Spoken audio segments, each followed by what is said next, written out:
As the 1990s dawned, the once indomitable Dallas Cowboys found themselves in the doldrums. After 2 straight decades of excellence, America's team had faltered, stumbling through 3 consecutive losing seasons from 1986 through 1988, and ultimately missing the playoffs 4 times in a 5-year span. A stretch so uncharacteristically underwhelming that it cost Hall of Famer Tom Landry, the only head coach the franchise had ever known, his job. As bleak as things looked at the time, though, a renaissance was around the corner. Early into an otherwise forgettable 1989 season, the Cowboys' future was profoundly altered when they brokered one of the most indelible and ultimately lopsided trades in football history. A seismic swap that soon revitalized America's woebegone team and transformed them into one of the most dominant dynasties the NFL has ever seen.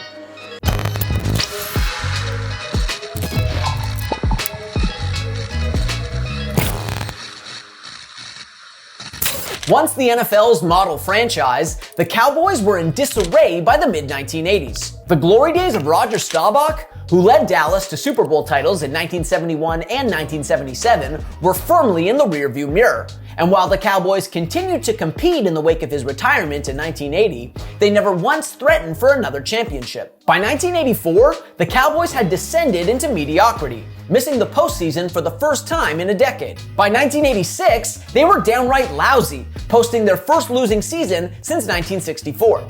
And by 1988, they were one of the worst teams in football, going 3-13 despite the outsized efforts of third-year running back Herschel Walker, the former Heisman Trophy winner who earned a second straight trip to the Pro Bowl that season after finishing second in the NFL in rushing yards and third in yards from scrimmage. Seemingly, Walker, along with rookie wideout Michael Irvin, offered a glimmer of hope for the franchise, a nucleus to build around.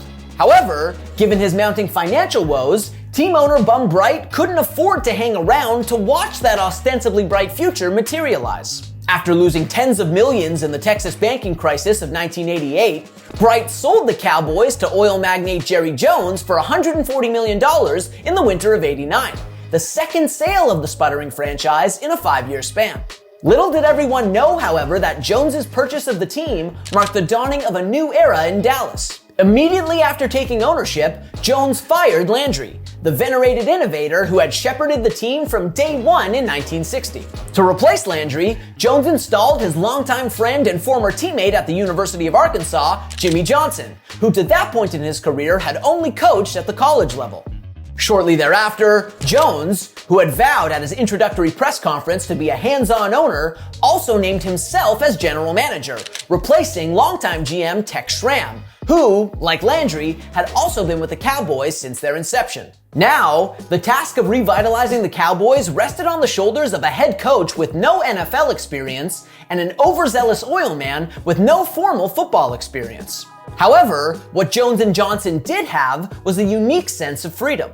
They had no pre-existing biases or loyalties, no blueprint to stick to, nor were they particularly invested in any one player. They could be as bold as they wanted in their rebuilding efforts. And soon enough, they'd show the NFL exactly what bold means. Predictably, even with a promising rookie quarterback named Troy Aikman under center, the 1989 season started off miserably for the Cowboys. Too thin in the talent department on both sides of the ball, Dallas inauspiciously got shut out in the first game of the Jones-Johnson era, and their fortunes didn't improve much from there. Walker, the lone Pro Bowler in the Cowboys offense, did what he could, but the losses continued to mount amid Aikman's inconsistency and Dallas's porous defense. 5 weeks into the season, the Cowboys were 0-5, well on their way to one of the worst seasons in franchise history.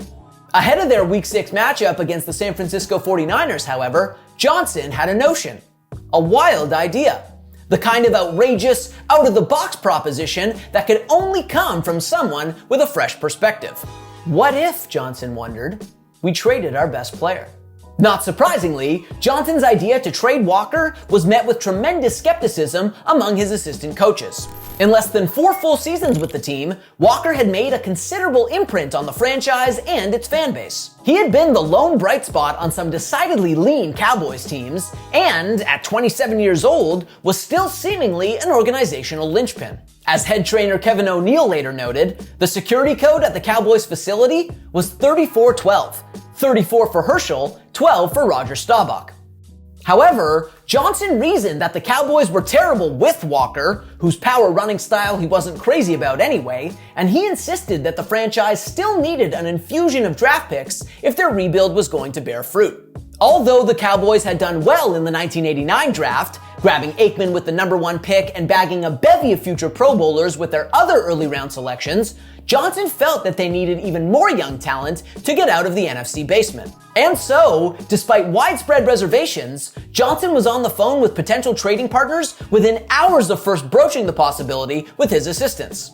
Naturally, rival teams salivated at the prospect of landing Walker, and Johnson expertly played interested teams against one another to bring up the acquisition cost. Ultimately, however, his most enticing offer came from a fellow NFC club still searching for its first ever Super Bowl championship and desperate to get over the hump after several near misses in a row: the Minnesota Vikings. In each of their previous 2 seasons, the Vikings had ridden their elite defense to playoff berths, and Walker, they figured, was their offense's missing piece. He could take them to the promised land, and they were willing to bet their future on it. And while Johnson and the Vikings hashed out the details, Jones, the oil man turned GM, went to work himself. He had the equally significant responsibility of convincing Walker to accept a deal to Minnesota. Walker didn't have a no-trade clause, mind you, but he still had all the leverage he needed.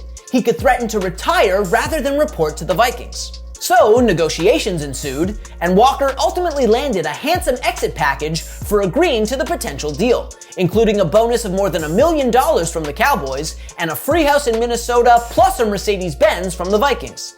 And with that last hurdle crossed, the stage was set for the biggest trade in NFL history to be officially consummated, a trade that would eventually change the course of football history. On Thursday, October 12, 1989, the Cowboys and Vikings finalized their seismic deal, a trade that included a whopping 18 players and/or draft picks when it was all said and done. Ultimately, the Cowboys sent Walker and 4 draft picks to Minnesota for an epic bounty highlighted by 8 draft picks, including multiple first-rounders and multiple second-rounders. Well, I think it was a great deal for both parties. I think you can't pick a better team to go to than the Minnesota Vikings. I'm going to miss Dallas a great deal. There's a lot of people here that I really love, I really respect. Needless to say, the trade sent shockwaves through the NFL, which had never before seen a deal of this magnitude. And the trade, as it happens, was received extremely poorly in Dallas, where fans and media fixated on the lack of on-field talent coming back for their beloved star. Johnson, however, was delighted with the deal, so confident that he got the better end of the trade that he famously referred to it as the Great Train Robbery. And, as fate would have it, he was right. Although Walker's arrival in Minnesota precipitated tremendous fanfare, Herschel mania as they called it, the Pro Bowler wasn't nearly as productive as he had been in Dallas, his memorable Vikings debut notwithstanding. Walker put up solid enough numbers in his first partial season with Minnesota, where he was unexpectedly thrust into the role of kick returner, but he ultimately managed a career low in yards from scrimmage in 1989 as the Vikings struggled to utilize his pass-catching ability out of the backfield. Still, with Walker's help, the Vikings managed to win their division and earn a spot in the playoffs for a 3rd year in a row, but Minnesota eventually met their customary fate, getting bounced in the early stages of the postseason. And for the remainder of his brief tenure in Minnesota, Walker remained more of a solid contributor than a bona fide superstar. Though he shined as a kick returner in 1990, Walker averaged less than 800 rushing yards per year in his 2 full seasons with the Vikings, and was virtually a non-factor as a pass catcher. And after missing the playoffs in both 1990 and 1991, the Vikings decided to cut Walker rather than re-sign him for $1.7 million. Meanwhile, to add insult to injury for Minnesota, the Cowboys were about to solidify themselves as the NFL's most fearsome juggernaut. While Walker and the Vikings were trying in vain to win a Super Bowl, the Cowboys had not only developed Aikman and Irvin into legitimate stars, but they'd used the preposterous amount of draft capital acquired in the fateful trade to stock their organization with high-ceiling youngsters, like future Pro Bowlers Darren Woodson and Russell Maryland, and future Hall of Famer Emmitt Smith. By 1992, just 3 years after trading away Walker and finishing 1-15, the Cowboys were a force to be reckoned with. And that season marked the birth of a dynasty on par with any other in the history of the sport. That year, the Cowboys steamrolled their way to a franchise record 13 wins, then bullied their way to their first Super Bowl title since 1977. In fact, as of 2022, their 52-17 victory over the Buffalo Bills in Super Bowl 27, the Bills' third of 4 straight Super Bowl losses, is still tied for the third largest margin of victory in a Super Bowl in league history. And Dallas was just getting started. The following year was practically a carbon copy of the '92 season, as Dallas finished 12-4 to capture a second straight division title, then powered their way to another Super Bowl victory over Buffalo. As it happens, Johnson & Jones, the architects of the Cowboys dynasty, had a falling out following the '93 season, which resulted in Barry Switzer taking over as head coach in Dallas, but the rings kept on coming. Although the Cowboys' streak of consecutive Super Bowl titles ended at 2 after Dallas was bested by the 49ers in the 1994 NFC Championship game, the Cowboys, pardon the pun, promptly got back on the horse. Following yet another dominant 12-4 regular season in 1995, the Cowboys once again tore through the playoffs and got back to the promised land, beating the Pittsburgh Steelers in Super Bowl 30 to become the first team ever to win 3 Super Bowls in a 4-year span. That championship, as it turned out, marked the end of Dallas's run at the top, even though many of their core pieces stuck around for years to come. But what a run it was. And suffice it to say, it was largely thanks to that fateful trade, the hoodwinking of a lifetime cooked up by 2 intrepid newbies that ended up an embarrassment for the Vikings and an embarrassment of riches for the Cowboys. Thanks for watching. If you like this video and want to see more content like this, hit that subscribe button.